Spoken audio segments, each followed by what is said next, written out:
Salut tout le monde, salut les monégasques, bienvenue pour un nouveau débrief, le premier de la saison, et pas des moindres. Comme vous avez remarqué, Monaco commence très fort ce mois d'août.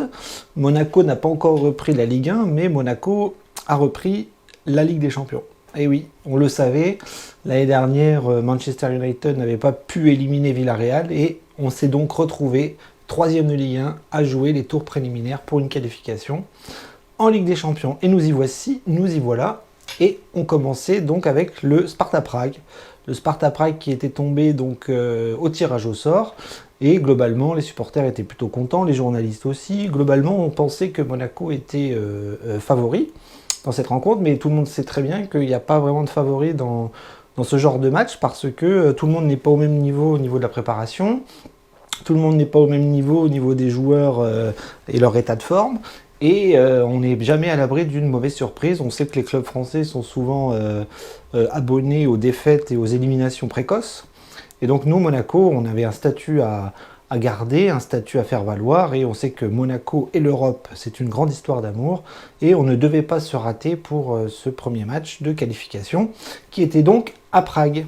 Alors le contexte, il était plutôt favorable et défavorable parce que par rapport à tout ce que je vous ai dit, c'était un petit peu compliqué de jauger un petit peu l'équipe de Monaco. Par rapport au match de préparation et par rapport à la compétition, c'est pas la même chose. Et Prague avait un temps d'avance au niveau, eux, de leur rythme, de leur préparation et de leur match officiel.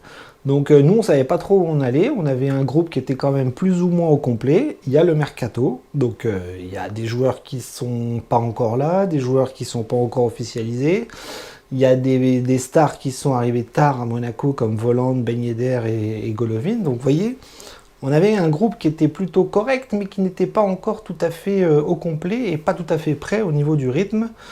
Et on va voir que finalement le match s'est plutôt bien passé parce que Kovac a mis une équipe quasi type, en sachant qu'on joue dans 3 jours, en Ligue 1 contre Nantes, vendredi soir. Donc ça va tourner pas mal de joueurs, je pense. L'effectif va tourner. Kovac le fait très bien, la rotation. Mais ce soir, il avait aligné une grosse équipe.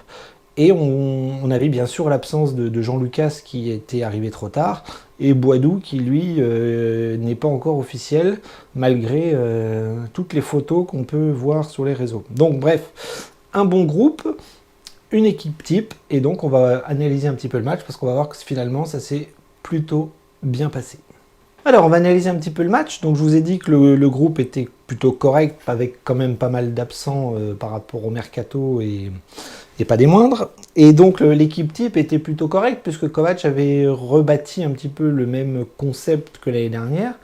C'était même pratiquement la même chose, même système de jeu. On a vu que c'était un 4-4-2 qui se transformait en 3-4-2-1 en phase offensive, donc toujours le même système, sauf que là donc on avait Nubel dans les buts. Donc la petite nouveauté, c'était le gardien, voilà, qui est arrivé cet été. Défense derrière, donc on avait Caio Henrique et Aguilar sur les côtés. Badiachil, Dissassi dans l'axe, Fofana et Tchouaméni au milieu de terrain, les poumons. Sur les côtés, on avait donc Gelson Martins, on avait Golovin et on avait Ben Yedder Voland. Donc vous voyez l'équipe type, il a osé la mettre, il n'a pas attendu que les joueurs soient à 100%, il a mis l'équipe type. Et donc on a vu que le match s'est plutôt bien passé au fil des minutes, même si au début ça a été un peu compliqué. Donc le match, si on pouvait le résumer rapidement, c'est ça. C'est une équipe de Monaco brouillonne, avec des difficultés à mettre son jeu en place. Et puis petit à petit, on a vu que finalement, même à court de forme et en manque de rythme, le rouleau compresseur monégasque a réussi à s'imposer. Et petit à petit, vers la fin de la première mi-temps, on a réussi à prendre le jeu en main. Et on a réussi à mettre un but et ça nous a permis d'avoir une deuxième mi-temps beaucoup plus simple. Donc finalement, très belle surprise, très grande surprise. Le match a été ça a été des occasions par-ci par-là, des erreurs techniques par-ci par-là, des offensives tchèques qui ont pu être très dangereuses qu'on a réussi à éviter. Enfin, on a réussi à éviter les buts. Nous, on a eu 2-3 occasions par-ci par-là, mais on était un petit peu brouillon jusqu'à un corner en fin de première mi-temps, à la 30e minute de jeu, voilà, corner, tête de Tchouaméni et but. Et là, je pense qu'on les a un petit peu ruinés, on a un petit peu ruiné leur espoir parce que ce but nous a permis d'ouvrir la fleur, voilà, la fleur monégasque qui a réussi à éteindre tout espoir tchèque en deuxième mi-temps. Malheureusement, il y a eu un fait de jeu absolument cataclysmique, des cris racistes, voilà, des cris de singes, des cris de débiles, d'handicapés mentaux dans les tribunes qui ont insulté Tchouaméni. Ça s'est mal passé. L'équipe de Monaco a tout de suite réagi, a voulu faire part de ces cris à l'arbitre. Et bien entendu, l'UEFA qui a un protocole un petit peu ridicule parce que voilà, on prend note, on met un message dans le stade. Mais ces crétins étaient là au début, ces crétins étaient là pendant le but et ces crétins ont fini le match. Voilà, donc voilà, des cris racistes absolument à bannir dans la société, dans le monde, dans les stades, dans le foot, partout. Partout, le racisme n'a pas sa place. Et il y a un moment donné, il faudrait peut-être que le football ait des armes pour agir un petit peu plus sévèrement. Je sais pas, évacuer la tribune, regarder les vidéos après le match pour essayer de voir qui a crié et les rattraper, les punir. Enfin bref, je ne sais pas, je ne suis pas dans les instances, mais en tout cas, les cris de singe en 2021, c'est inacceptable. Inacceptable. Bref, nous, Monaco, on a réussi à mettre le but, et là, je pense que le match était plié parce que Monaco a pris confiance.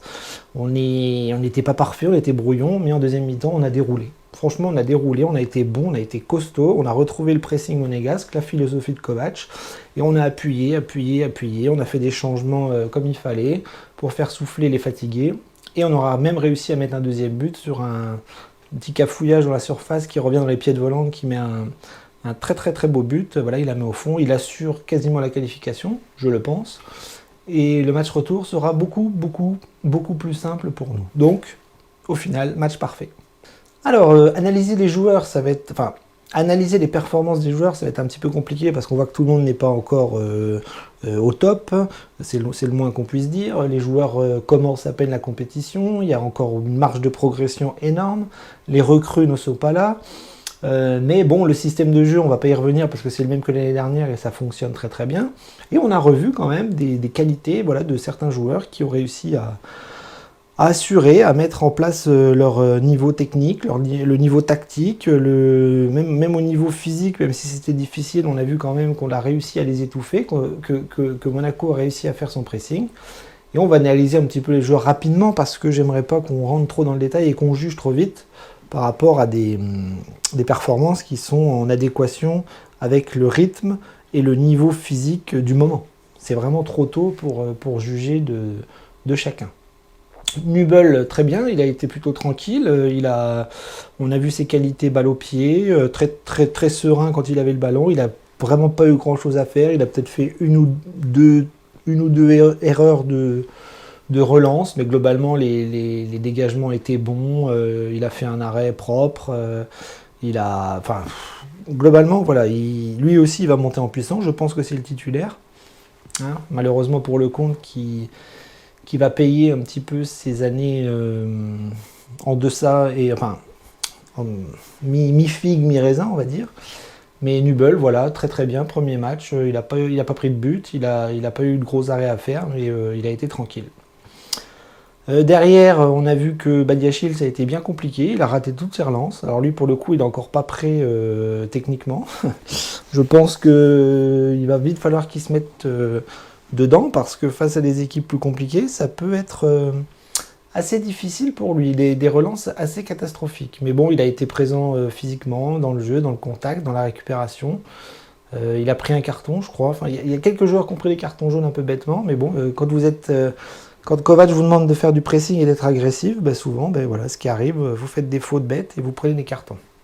Donc Badiachil compliqué à la relance, Disasi match correct, propre, normal, pas d'erreur habituelle, j'allais dire. Il en fait beaucoup, là il n'en a pas fait, donc un match plutôt propre, plutôt costaud. Sur les côtés, Caio Henrique très très bien. Moi je trouve que Caio Henrique fait une très belle préparation, il est vraiment bien, propre, physiquement, lui pour le coup il est dedans. L'année dernière il avait commencé blessé, là il est en forme et ça se voit. Pour moi c'est un des meilleurs de la préparation et c'était un des meilleurs ce soir aussi. Côté droit, Aguilar qui, lui, a pris la place de Sidibé. Je pense que Sidibé, on le verra vendredi. Mais il a fait aussi son match. Hein. Il n'a pas été toujours très très propre techniquement, mais il a été vaillant, il a été bien en place, il a bien aidé les copains, il a récupéré beaucoup de ballons, il a essayé de faire 2-3 montées en combinant avec Gelson. Et puis, franchement, le boulot est bien fait. Au milieu de terrain, ça a été la victoire est passée par le milieu de terrain. Je pense que Tchouaméni, Fofana ont été très bons, surtout Tchouaméni, qui a marqué un très beau but et qui a montré toute l'étendue de son talent ce soir. Voilà, on l'a quitté comme ça, on le retrouve comme ça, et c'est vraiment très très très très très belle performance de la part de Tchouaméni. Fofana aussi a été très très très très bon, malgré des fautes bêtes et 2-3 pertes de balles par-ci par-là. Mais ça va se calibrer, ça va se remettre en place tout doucement. Il ne faut pas être trop pressé. Sur les côtés, Golovin qui a fait un bon match aussi, voilà, très présent, très dribbleur, très en combinaison, très propre. Il a essayé de récupérer un maximum de ballons et il a essayé de trouver les attaquants. Et c'est une bonne rencontre aussi. Voilà, on ne peut pas trop juger de tous ces joueurs-là pour l'instant. Ils ont fait au mieux et pour moi, la prestation de ce soir est bonne, voire très bonne par rapport au contexte. Donc, très bonne rencontre de Golovin. À l'instar Gelson Martins qui a eu galéré. Alors lui, il fait beaucoup de belles choses, mais alors la finition, en première mi-temps, il a quasiment un face-à-face avec le gardien où il arrive à mettre le ballon en tribune. Et puis c'est toujours pareil, dès qu'il rentre dans l'espace critique où il faut donner la passe juste ou frapper, il n'y arrive pas. Il est très très très maladroit dans le dernier geste, malgré des qualités de vitesse, de dribble, de percussion. Et puis bon, il s'est beaucoup cassé la gueule parce qu'on a vu que le terrain à Prague était catastrophique. La pelouse, c'était, on aurait dû une éponge. Et ça glissait, ça s'arrachait. C'était vraiment une sale pelouse pour un match bien compliqué au niveau des appuis. Donc Gelson compliqué, maladroit comme d'habitude. Et puis Ben Yedder Volland qui a essayé de se retrouver. Volland a fait une bonne rencontre, il a joué beaucoup plus que Ben Yedder, il a marqué. Il s'est beaucoup dépensé par rapport à un niveau de forme qui doit être bien faible pour un retour de vacances. Mais il a été vraiment vaillant, il a été très bon techniquement, il a récupéré pas mal de ballons. À l'instar de Ben Yedder qui lui pour le coup n'est pas prêt du tout physiquement et qui galère beaucoup depuis qu'il est revenu. Mais c'est normal. C'est normal. On ne dit pas que Ben Yedder est à côté de la plaque ou que Ben Yedder est mauvais. Ben Yedder n'est pas prêt. Il va lui falloir du temps pour revenir à son niveau physique, technique et compagnie. Hein. C'est normal. Lui, pour le coup, il a eu des vacances, mais il est beaucoup moins en forme que Ben Yedder, que Volland. Voilà, donc au niveau des remplaçants, on a vu aussi Jacobs, hein, très intéressant. Il a raté un face-à-face lui aussi, mais bon, c'est pas son rôle, c'est pas son poste. Il s'est retrouvé écarté sur le côté droit, et il a donné un ballon dans les bras du gardien tchèque. Mais très belle occasion, très belle combinaison. De toute façon, en fin de match, on aurait pu marquer 2-3 buts en plus. Et non, bonne rentrée de Jacobs, très pulse. Enfin, on l'a vu pulser quand même physiquement. Il a l'air très intéressant, très rapide, très costaud, très tonique.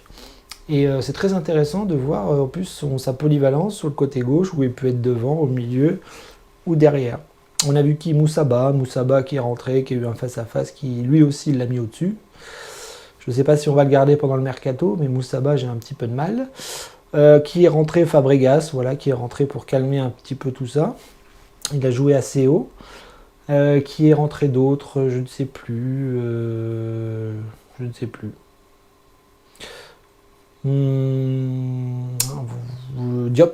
Diop, bien sûr, qui est rentré, qui a fait une bonne petite rentrée. Lui, on compte beaucoup sur lui parce que quand il est blessé, on est malheureux. Et quand il est sur le terrain, on est vraiment très heureux. Voilà, donc tout ce petit monde-là n'est pas encore prêt physiquement, mais a fait un très bon match, a fait exactement ce qu'on leur demandait de faire. Ils ont ramené, les 3 points, non, la victoire. Et franchement, à 2-0 à l'extérieur, si à la semaine prochaine, au Louis II, on les enfonce pas, ça serait une faute professionnelle. Alors on va conclure avec cette idée que la première marche est bien passée. Tout se passe bien, la préparation a été bonne, Le premier tour de Ligue des Champions, enfin le premier match de qualification de Ligue des Champions est réussi. On devrait normalement, si tout va bien, s'imposer la semaine prochaine et aller chercher Genk ou le Shakhtar Donetsk. Donc là, ça sera un niveau au-dessus, mais on a les cartes pour battre tout le monde, hein, je pense. Enfin, je pense que Monaco est capable de battre tout le monde là maintenant et que il va falloir être derrière eux pour qu'ils y arrivent. Mais en tout cas, pour l'instant, ça débute bien, ça commence bien. Il n'y a rien à dire. Et maintenant, il va falloir penser au match dans 3 jours parce que la Ligue 1 commence. Nous ouvrons le bal. Nous recevons Nantes. Ah oui, c'est ça, c'est Monaco-Nantes à la maison. Et donc, il va falloir gérer la fatigue, il va falloir gérer la rotation, il va falloir gérer tout cet aspect technique et tactique surtout pour les nouveaux. Parce que je pense qu'on va voir Jean-Lucas vendredi et peut-être Boidou. On attend l'officialisation de Boidou, c'est compliqué, mais en tout cas, voilà, les recrues arrivent, d'autres vont partir. Le mois d'août va être agité à ce niveau-là, mais en tout cas, on a gardé l'ossature, on a gardé de Kovac, on a gardé sa philosophie, on a gardé son fond de jeu, et il n'y a pas de raison que ça se passe mal dans ce mois d'août qui s'annonce dantesque. Donc voilà, donc la première marche est réussie, maintenant on va penser à Nantes, et puis on verra la semaine prochaine si tout va bien et qu'on arrive à prendre 3 points dès ce vendredi. Voilà. Donc je vous laisse, hein, on ne parle pas du mercato parce que ça c'est une autre vidéo. Mais en tout cas on est content, on a gagné, on est bien parti pour le faire. Et Dag et Monégu, on les suit, on s'accroche et on supporte. On supporte. Pas de bêtises comme dans les tribunes aujourd'hui. Voilà, sur les réseaux sociaux, pas de haine, pas de violence, pas d'agressivité. Tout va bien. Salut, à vendredi.